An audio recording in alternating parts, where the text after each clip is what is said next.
Good evening, everybody.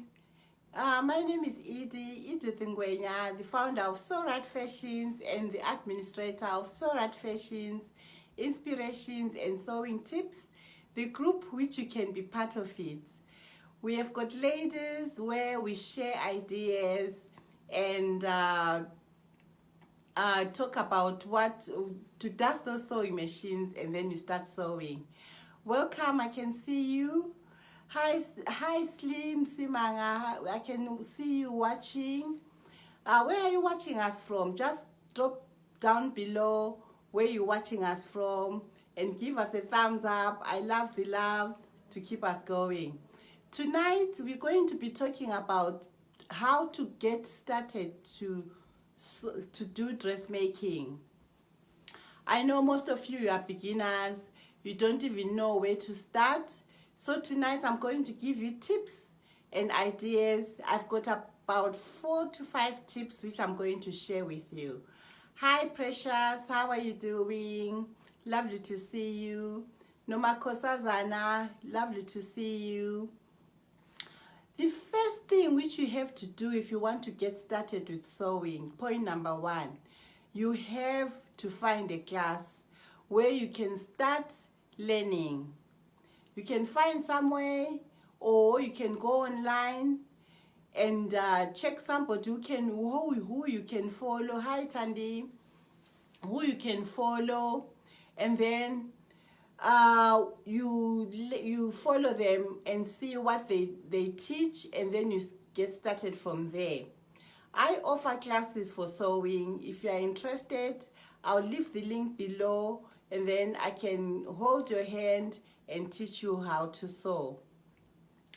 Point number 2, learn to create your own designs. How do you learn to create your own designs? You can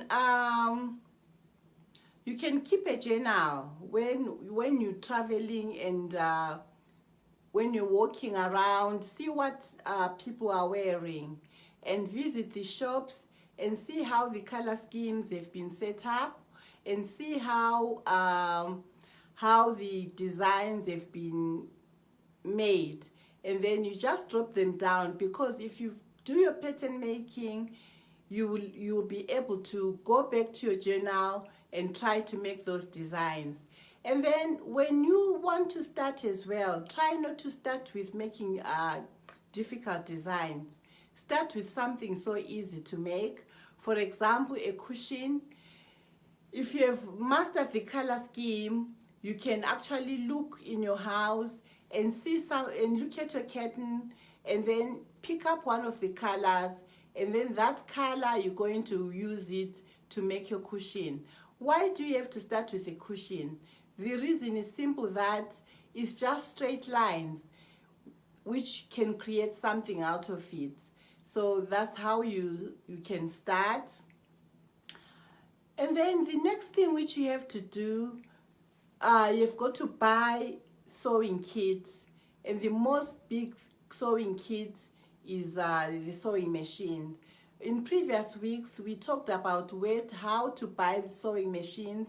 You can borrow from a friend, you can buy from a charity. There are different ways of buying a sewing machine if you are a beginner. If you check my previous videos, I explained that for you. And then you have to buy your cutting tools, your scissors, your set squares for making the patterns, and then claim a space in the house, and then you can start sewing from there. If you have got any questions about this topic, you can drop me a line, and if you like me to teach you how to sew, I can offer you the lessons 1-to-1, which are tailored to your specifications depending on the level of your sewing. It has been lovely to see you, ladies and gentlemen. We can call it a good night. We'll see you again in a fortnight, because I now do the lives every other Wednesday. So you have a good evening. It has been lovely to see you, Emma. It has been lovely to see you, Z, D, Have a good evening, ladies and gentlemen. Night.